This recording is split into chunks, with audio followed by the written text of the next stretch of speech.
The Srimad Bhagavatam, Canto 4, Chapter 11, text number 11. Sarva Bhuta Atma Bhavena Bhuta Avasam Harim Bhavan Aradhya Apa Durarardhyam Vishnuho Tat Paramam Padam Sarva Bhutatma Bhavena Bhuta Vasam Harim Bhavan Aradhyapa Duraradhyam Vishnustat Paramam Padam Sarva Bhutatma Bhavena Bhuta Vasam Harim Bhavan Aryadyapa Duraradhyam Vishnustat Paramam Padam Sarva Bhutatma Bhavena Bhuta Vasam Harim Bhavan Aradhyapa Duraradhyam Vishnustat Paramam Padam. Please recite.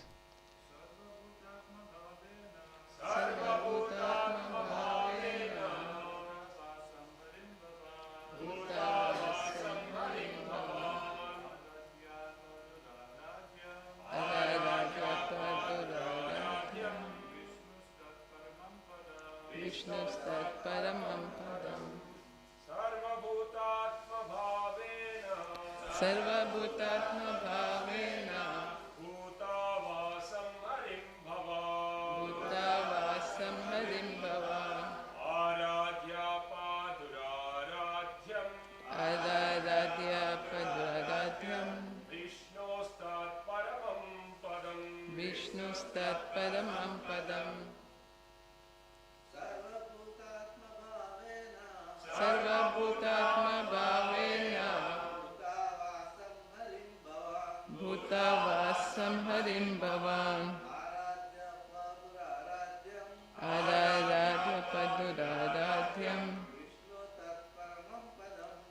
Vishnustat Paramam Padam Sarva Bhutatma Bhavena Bhuta Vasam Harim Bhavan Aradhyapa Duraradhyam Vishnustat Paramam Padam Sarva Bhutatma Bhavena Bhuta Vasam Harim Bhavan Aradhyapa Duraradhyam Vishnustat Paramam Padam Sarva Bhutatma Bhavena Bhuta Vasam Harim Bhavan Aradhyapa Duraradhyam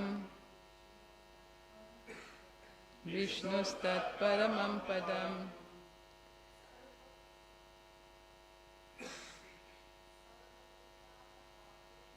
Sarva Bhutatma Bhavena Bhuta Vasam Harim Bhavan Aradhyapa Duraradhyam Vishnustat Paramam Padam Sarva Bhutatma Bhavena Bhuta Vasam Harim Bhavan Aradhyapa Duraradhyam Vishnustat Paramam Padam. I apologize, I didn't say Om Namo Bhagavate Vasudevaya. Om Namo Bhagavate Vasudevaya. Om Namo Bhagavate Vasudevaya. So now we'll do the word for word.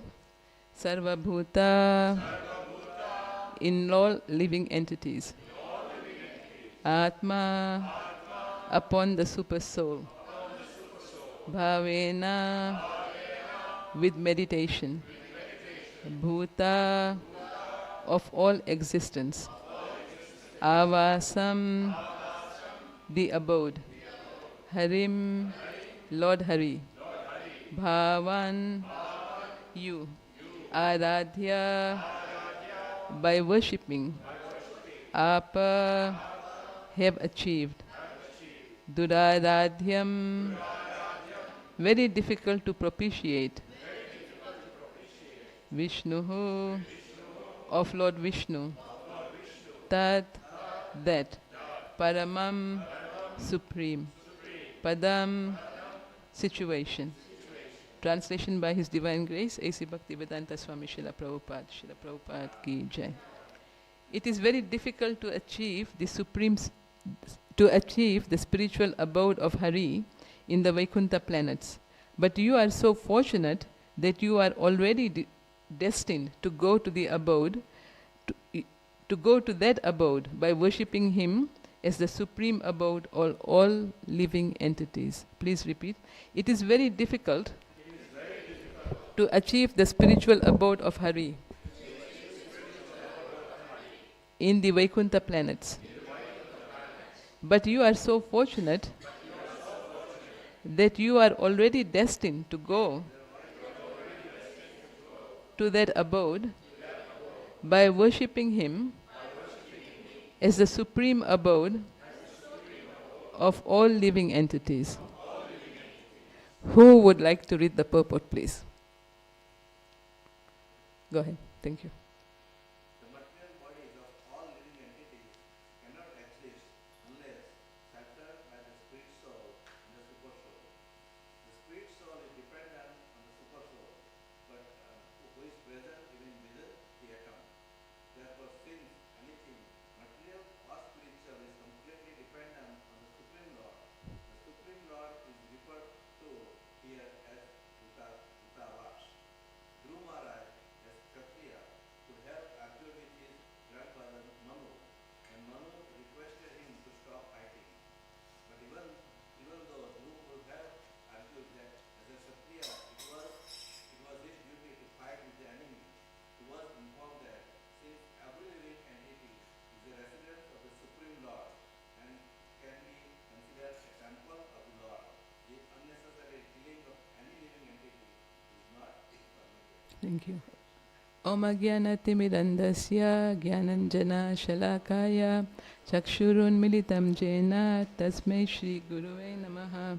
Shri Chaitanya Manobishtam Sthapitam Jena Bhutale Swayam Rupa Kadamayam Dadati Swapadantikam Vandeham Shri Guruho Shri Yuta Padakamalam Shri Gurun Vaishnavamscha Shri Rupam Sagrajatam Sahagana Raghunatan Vitam Tam Sajivam Sadvaitam Savadutam Parijana Sahitam Krishna Chaitanya Devam Shri Radha Krishna Padan Sahagana Lalita Shri Vishakhan Vitamscha He Krishna Karuna Sindhu Dina Bandhu Jagatpate Gopesha Gopika Kanta Radha Kanta Namostute Tapta Kanchana Gaurangi Radhe Vrindavaneshwari Rishabhanu Sute Devi Pranamami Hari Priye Vanchakalpatarubhescha Kripa Sindhu Bhyevacha Patitanam Pavanebhyo Vaishnavebhyo Namo Namaha.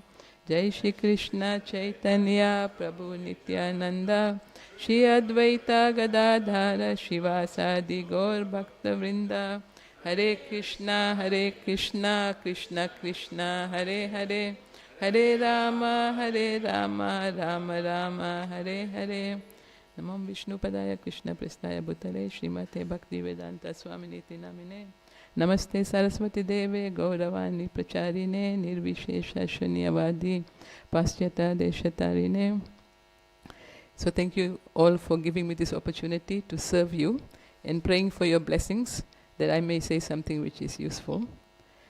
So we are reading this chapter where Dhruva Maharaj has started to kill all the Yakshasas because he was upset that his brother had been killed by one of them. And now his grandfather Manu is trying to tell him or requesting him to stop his wholesale killing. So in this particular purport, there are two things which came out for me. And let's see what comes out for you. So the first proposition that Manu Maharaj makes is that the Supreme Lord, Supreme Personality of Godhead is called Bhuta Avasam. He is the abode of all living entities. And therefore, you should not kill all living entities knowing that the Super Soul is present in all of them.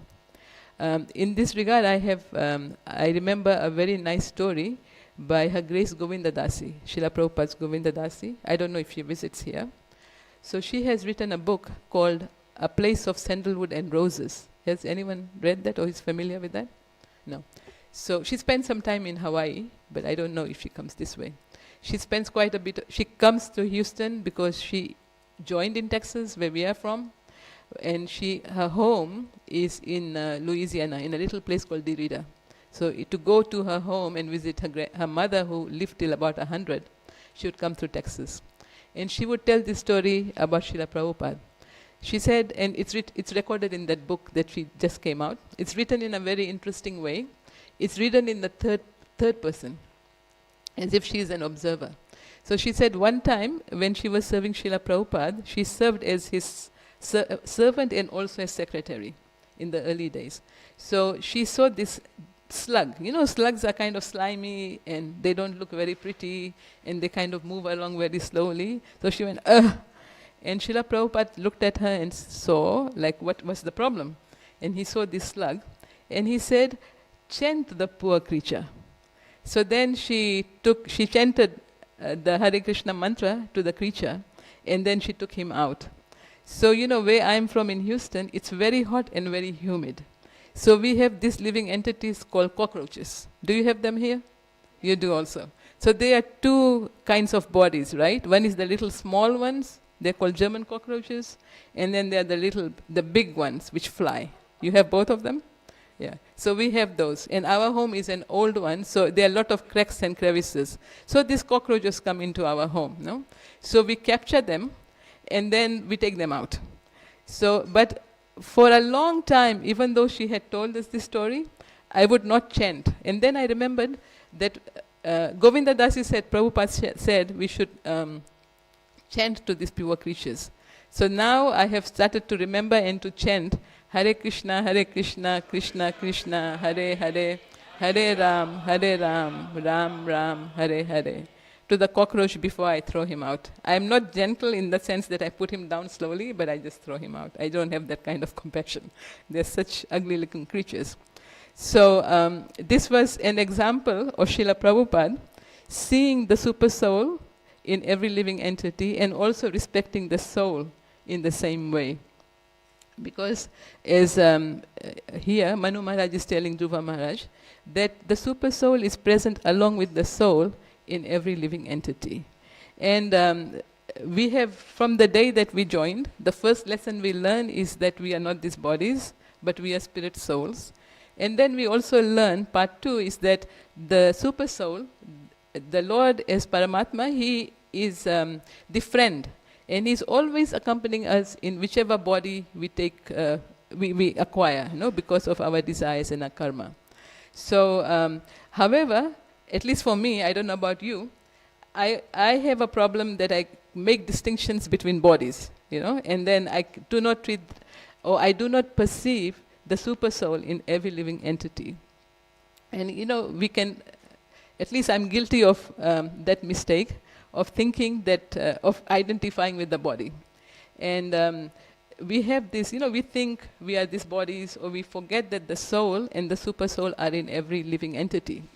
So because I practice as a physician, we know there are studies which show that physicians actually practice bias. We are conditioned, and studies show that when we encounter people who are obese or people who are African American, we have an inherent bias, or what we will call conditioning, that we identify with the body. So there is inequity in how we treat, and also inequity in the care that these patients receive in the healthcare setting.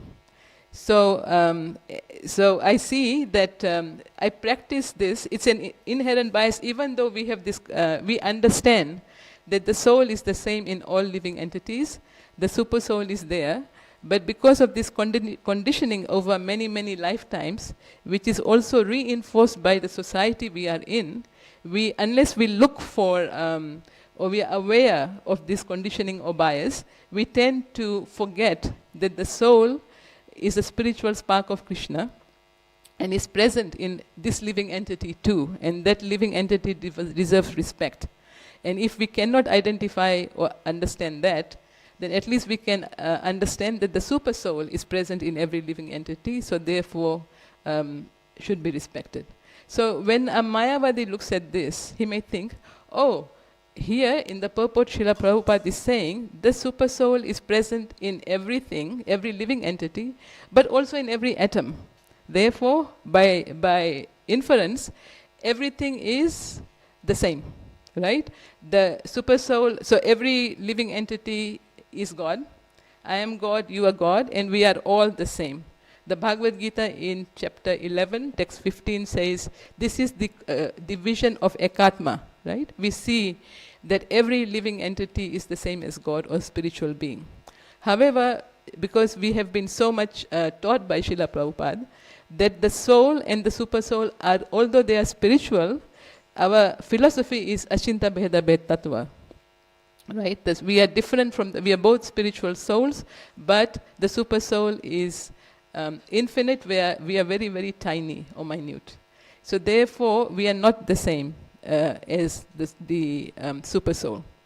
Then there are those, there are another class of people who concoct images or concoct the personality or concoct God in anything they encounter. Na?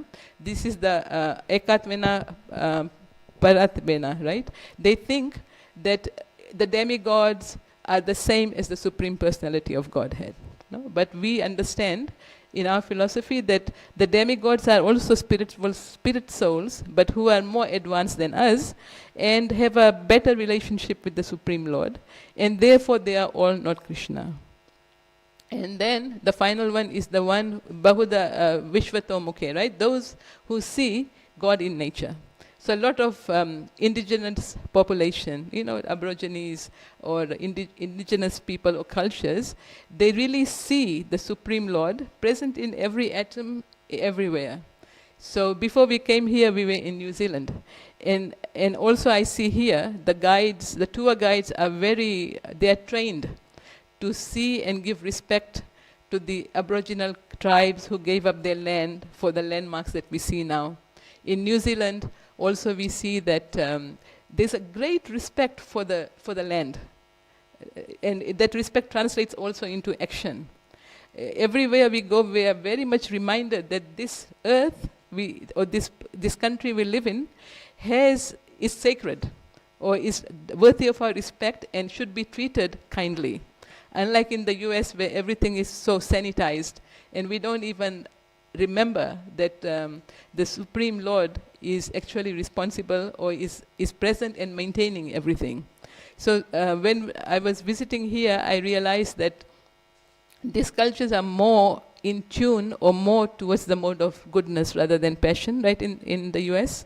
And therefore the people also it's natural for them to see the Supreme Lord as being the Bhuta Avesa. Everything is residing in him, and he's the shelter of everything.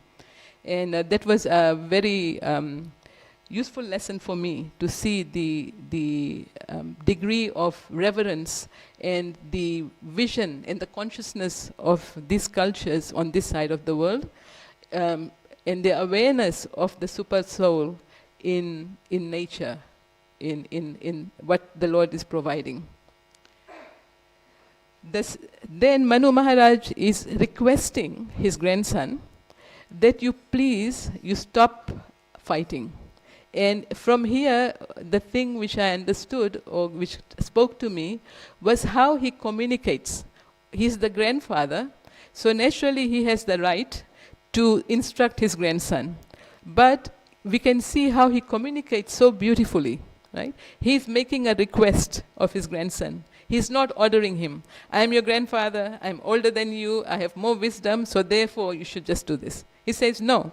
He makes a request, and not only that, he shows his understanding of the consciousness of his grandson. No? So when we communicate or we make a request of someone, if we can empathize with them or see their vision or appreciate where they are coming from, it helps us, make a connection.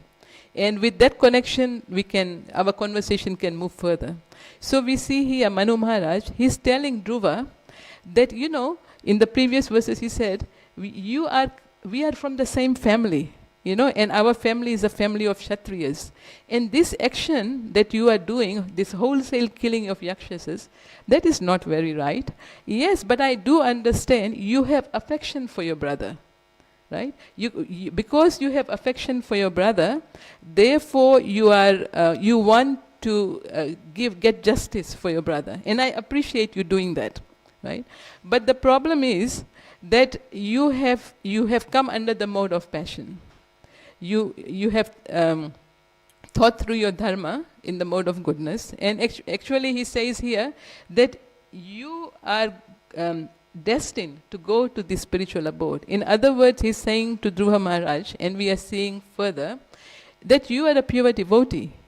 You will go to the spiritual world. But what you are doing now, because you've come under the influence of passion, not that the pure devotee comes under the mode of passion, but sometimes Krishna gives us that example so that we can understand how not to react in a difficult situation, but rather to respond. So Manu Maharaj is telling Dhruva that, I appreciate that you are trying to get justice for your brother because you have so much affection.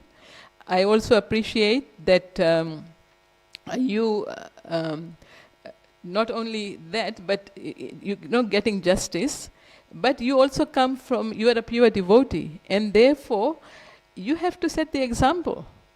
Just because one yaksha killed your brother, you cannot just wholesale kill everyone.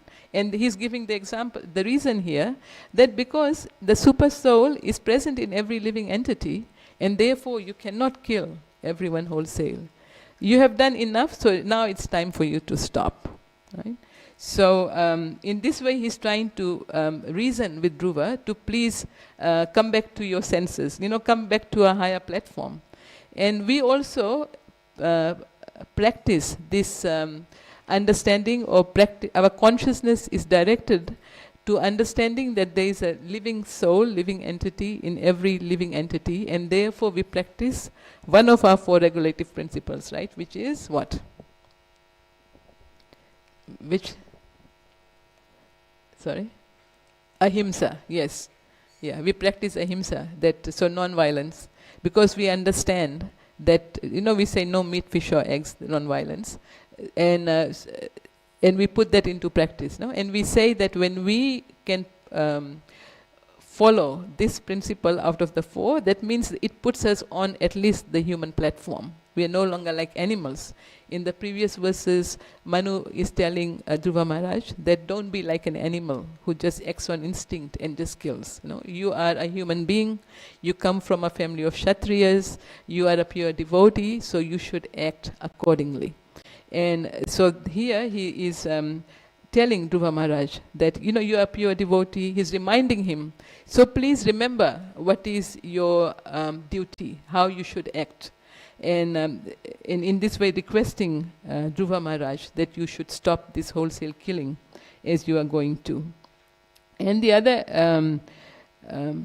other point which is made here is that Dhruva Maharaj, he did not, the word he used here, he did not argue. Right? So although he was angry, he could understand and he could appreciate and take in Manu Maharaj's instructions. He could understand that my grandfather has my best interest at heart. He is not just trying to pull his rank, but he is telling me or requesting me to come back to my senses and correct my course, because I have deviated off course. And my grandfather, being my well-wisher, is telling me to desist. And he's given good reason. And because Dhruva Maharaj had that training, he could have the ability to hear. No? So sometimes we may get good advice or good instructions, but because we may be so much covered by the modes of ignorance and passion, we cannot hear. We have shut off ourselves. So, but if we give pause to our anger and to the modes, and we reflect on what advice is given, then we can all very easily correct course. And as we go further, we will see how, and here Srila Prabhupada is hinting that Dhruva Maharaj did not argue with his grandfather, but he later on we will see that he stopped.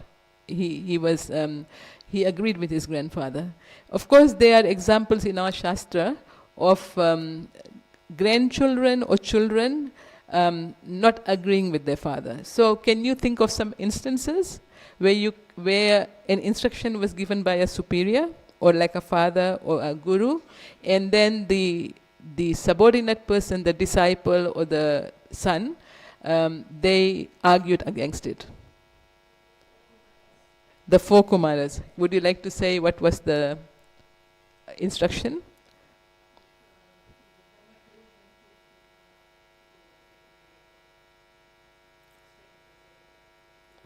Yes. And there was a higher purpose. No? They were right. Because they did not want to be deviated from their attention to the Supreme Personality of Godhead. I heard something from somewhere here. Anyone else? Yes, bro. Prahlad Maharaj, and would you like to say in what way? Yes. Yes. And against such odds, right? His father was not some mean little weakling. He was his father and very powerful, but Dhruva Maharaj had so much conviction in the holy name of the Lord that he spoke up against his father. And that also for a higher purpose. Who else? What else? Yes.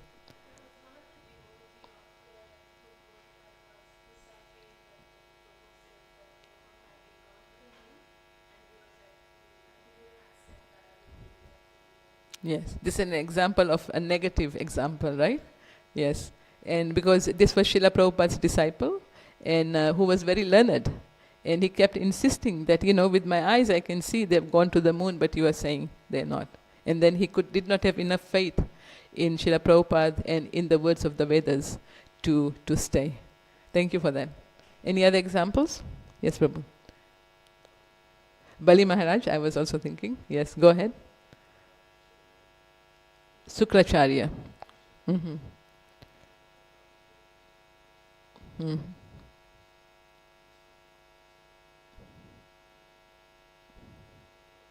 Yes. Yes.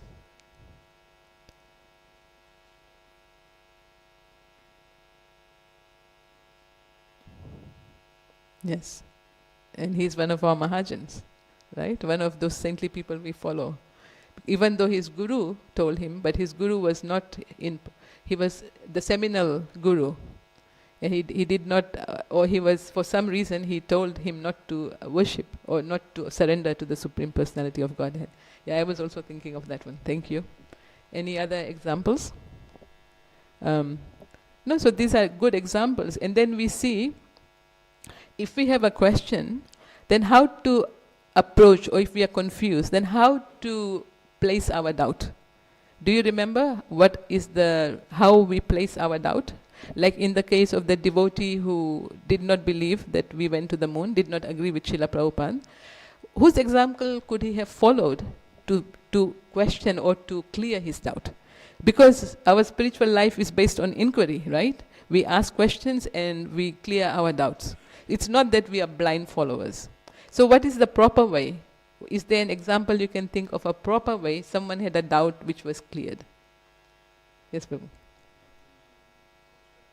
Yes. Mm-hmm. Yes. Yes. Yeah. He had this doubt, no? So he didn't say, like the children say, liar, liar, what they say, ants in your pants, what is it? Ants in your pants, right? Because you're a liar. So no, Arjuna was very respectful.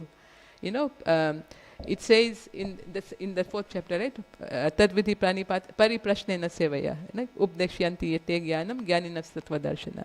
So he inquired submissively, not in a challenging way. And not like this disciple who unfortunately challenged Srila Prabhupada and could not be convinced. There were many others who also had doubts. When Srila Prabhupada was forming ISKCON, and he wanted that each branch, each center should be independent, there were some of his disciples who did not agree. But they thought about it and they thought, Srila Prabhupada knows best. I don't understand why he's saying that, but I have faith in my spiritual master that he's doing the right thing. So even though they didn't agree, they stayed. And later on, history proved Srila Prabhupada right, and they reaped the benefit of keeping their doubt and still keeping their faith in Srila Prabhupada. So here, Prabhu gave that example of Arjuna. He was doubtful, he's telling Surya, come on, no, you and I are the same age. How can you say that, many, that we all existed in the past and in the future we will also exist? And then that gives an opening for Krishna to speak to him and remind him of what he has forgotten. So that is the proper way of inquiry. And we see here, Dhruva Maharaj, as we see in the forthcoming verses, he actually just understood, he did not question. He says, Srila Prabhupada says without question. Because he understood and he agreed that, my grandfather is telling me the right thing. So these are some of the takeaways for me from this particular verse.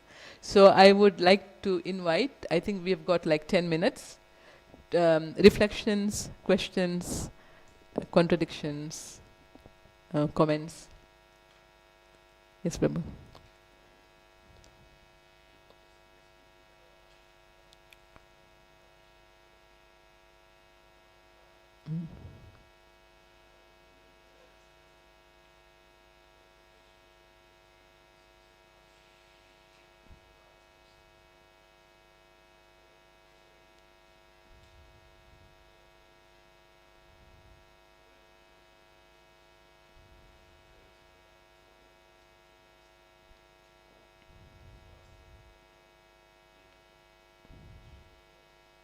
Mm.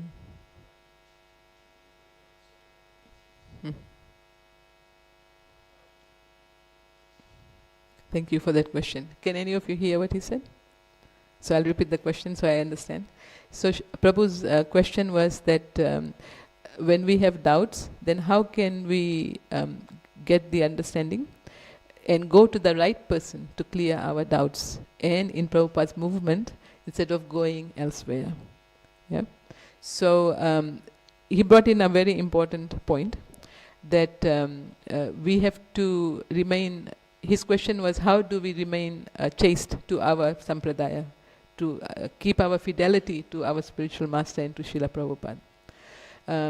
So just the fact that someone thinks about it, right? When we have a doubt and we understand I have a doubt and I have to resolve it, instead of just acting on it, that's the first step.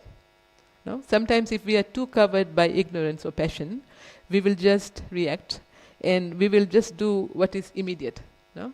And we understand, even biologically, that if we react in the moment, the stress hormones, all those are still working for at least 18 minutes. No? And whatever decision we take during that time is going to be in the mode of passion.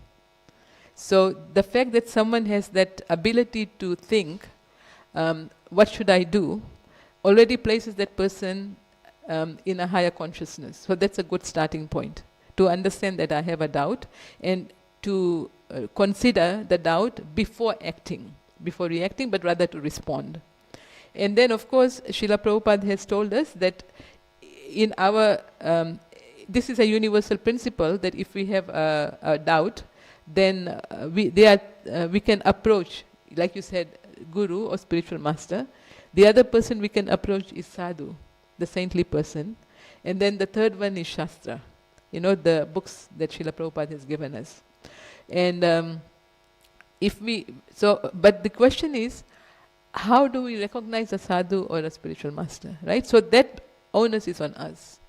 No? Unless we study Shastra, we study Srila Prabhupada's books, we associate with sadhus, and we take some time reflecting, we will not know how to identify a sadhu, right? So we have to do our part, and of course, then we can pray to these three authorities to give us the right intelligence. And nowadays, I mean, historically we have seen that many devotees joined ISKCON, and you know, historically we see some of them were not satisfied and they sought instruction or shelter elsewhere. And then we can also see historically where they are now. You know, are they still satisfied? Are they, are they happy with that situation? Did some of them have second thoughts and reconsider their decision? No?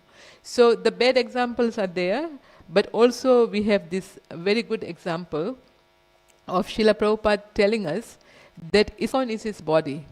No? And if we consider Srila Prabhupada as the founder Acharya of our movement, our ISKCON society, and this movement as his body, then when we consider, we don't want to do anything which will harm the body of Srila Prabhupada. No? Which disciple or follower would like to hurt Srila Prabhupada, even in their wildest dreams? No, we would not. So therefore, we can turn to Srila Prabhupada, and as we stay in the society, we will see so many devotees and sadhus come through, or we come in contact with. And from the Bhagavad Gita, from the Bhagavatam, we can learn about the characteristics of a bona fide spiritual master, of a devotee. And with that knowledge, we can, and then also with prayers to our spiritual master, the super soul within, to our deities, and to the devotees, we can ask, and then we can come to a conclusion. That will help us make the right decision. Is that okay? Thank you. Anyone else? Yes.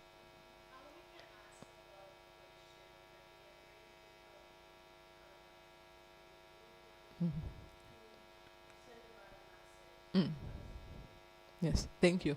So this is the same, if you look at 434 in Bhagavad Gita, there Srila Prabhupada gives the formula. Actually, the formula is given by Krishna, or the example is given. So there are two things. One is we inquire with submission. So it's okay, I have a doubt. So I, like Krishna, Arjuna is telling Krishna that, I don't understand, or I am puzzled. So if we use these words and we say, this is my, as soon as we say, I don't understand, or I am puzzled, the onus is on us. We acknowledge that there is something I don't understand. It's not something with you, but this is my situation. So we inquire submissively, and then we also render service. So the service we render, supposing we don't know the person we are speaking to, is give them the service of hearing them. No? It's one thing to ask a question, but are we prepared to listen to the answer? No? Srila Prabhupada says that foolish inquiries are condemned. So if we are challenging the person, like I'm coming from the point, oh, I know better than you, or I already have an answer, I just want to test you. We see people like this too, right? People would ask Srila Prabhupada, have you seen God? Right? And Srila Prabhupada could, depending on the person asking the question, he would give different answers. If he saw that a person was very belligerent and combative, then he would answer in the same way, like he would answer. That if someone was more submissive, he would say, you can also see God, you can talk with him. So if we ask in the mood, so the service we render, if we haven't had a connection, is by giving that person the opportunity, by giving them, we receive the instructions, and then we can reflect upon it. So those two things: inquire submissively and render some service. And those are the qualifications, and that's what Arjun also showed, right? He inquired from Surya. The sun god said, "We've taken many, many births," and Arjuna says, "I am puzzled. How is that?" And of course, Arjuna is a friend of Krishna, so there are many loving exchanges between them. So if we stick to these two things of acknowledging our ignorance and appreciating or giving the person we are inquiring from a chance, so that we hear, those two things will qualify us to ask the right question, and those questions will not be absurd. Is that okay? Okay. Yes. Oh, Hare Krishna.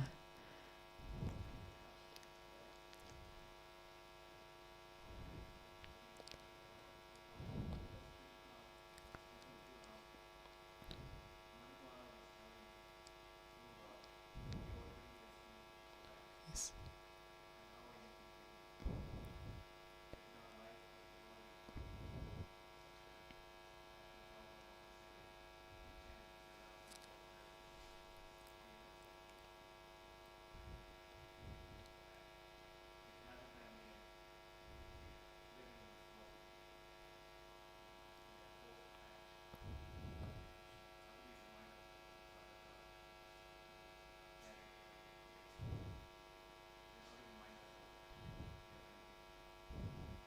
Yeah.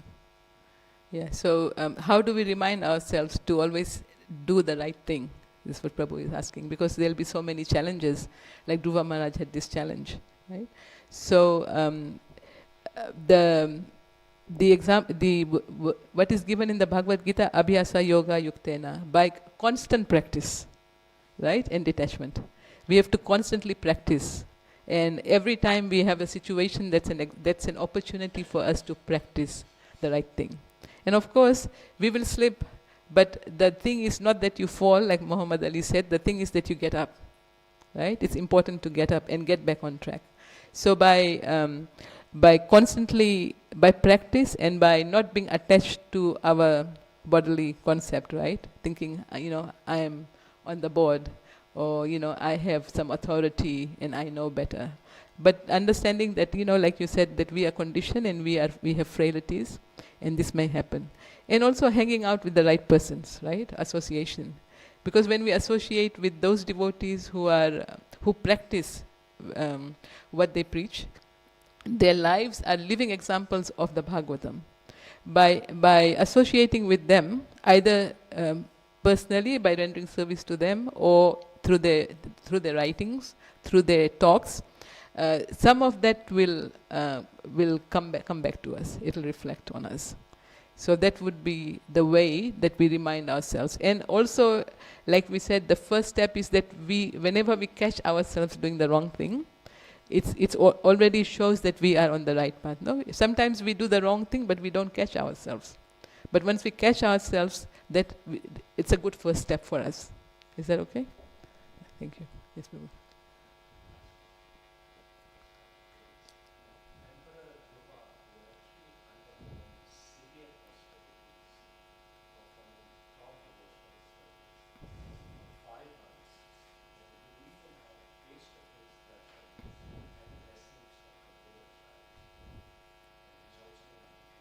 Mm-hmm.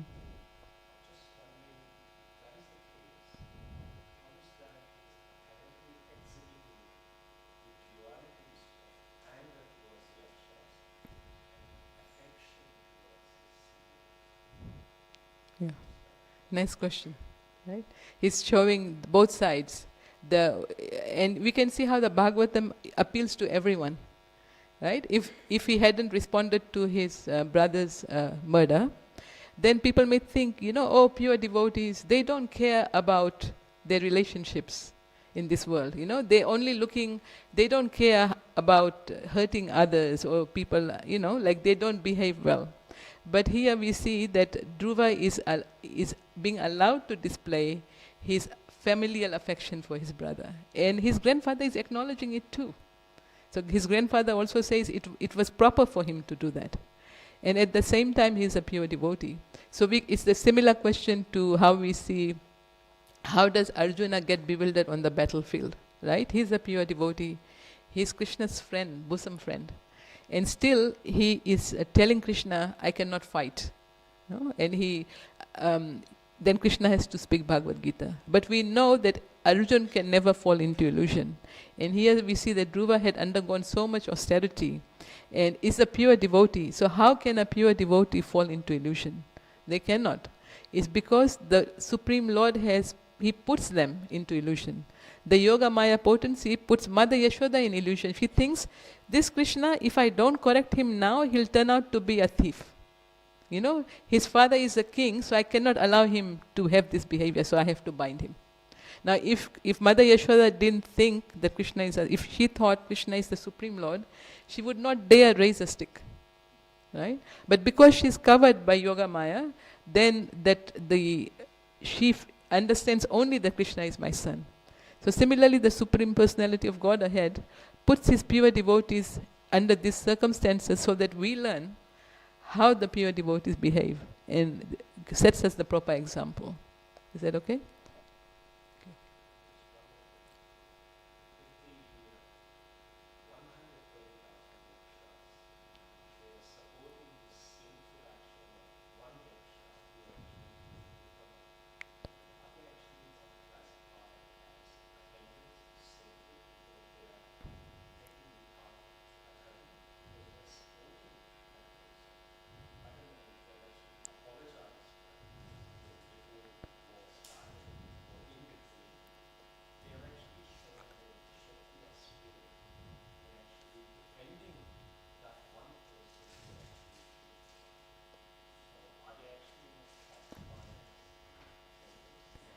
The question I have, and I haven't gone back far enough into this, is the Yaksha who killed Uttama, was he the leader of the Yakshas?